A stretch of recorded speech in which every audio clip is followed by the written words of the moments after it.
शत्रु भी बड़ा रोल प्ले करते हैं। यदि मेरे जीवन में बीमारी प्रॉब्लम नहीं आती तो मैं यीशु के पास नहीं आती। तो रोल प्ले किया कि नहीं किया? यदि हन्ना की सौत उसे नहीं सताती तो वह परमेश्वर के मंदिर में नहीं जाती। यदि वो मिस्री इजरायली को तंग नहीं करते तो वो उस जर्नी में बादल का खंबा, वो आग का खंबा, वो मन्ना तक नहीं पहुंच पाते। इसलिए हर चीज़ों का एक पर्पस है। इसीलिए बाइबल कहती है तुम्हारा कोई शत्रु नहीं है, बल्कि वो आत्माएं शत्रु है, वो स्पिरिट शत्रु है जो अगेंस्ट में काम करती है, आपके सोच विचार में काम करती है। इसलिए क्या लिखा है? भजन संहिता 68 अध्याय और उसका 2 वचन कि परमेश्वर की उपस्थिति से ही वो शत्रु टूटकर बिखर जाएगा, 2 टुकड़े हो जाएगा, देखने पर भी आपको नहीं मिलेगा, वो स्कैटर्ड हो जाएगा, वो खत्म हो जाएगा। बोलो आमीन।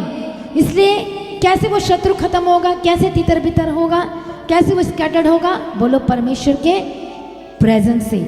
उसका प्रेजेंस का मतलब होता है, बोलो फनीम, मतलब उसका फेस। और बाइबल में क्या लिखा है? उसके फेस के द्वारा। उपस्थिति का मतलब होता है परमेश्वर का फेस। और आपके जीवन में कौन दिखना चाहिए? परमेश्वर का वचन, मतलब फेस दिखना चाहिए। इसलिए यीशु मसीह देह धारी हुआ।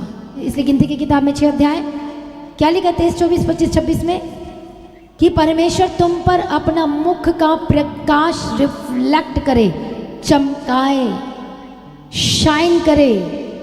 परमेश्वर अपने मुख का प्रकाश तुम पर चमकाए। पढ़ो पढ़ो। यहोवा तुझे आशीष दे और तेरी रक्षा करे। यहोवा तुझ पर अपने मुख का प्रकाश चमकाए और तुझ पर अनुग्रह करे। और तुझ पर अनुग्रह करे। अनुग्रह करे। बोलो आमीन। इसलिए जब जो मूसा था, जब वो पर्वत पर गया, परमेश्वर की उपस्थिति में रहा, उसके फेस के सामने रहा, तो सारे इजरायली क्यों डर गए मूसा को देखकर?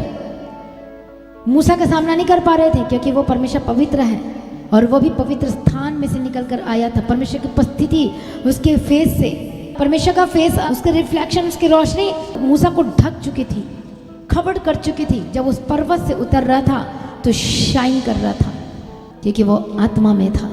और इजरायली क्यों डर रहे थे? क्योंकि उनके अंदर पाप था, उनके अंदर गलतियां थे, उनके अंदर वो आत्मा में तब भी नहीं थे, वो वचन में तब भी नहीं थे। कितने को समझ में आ रहा है? हालेलुया।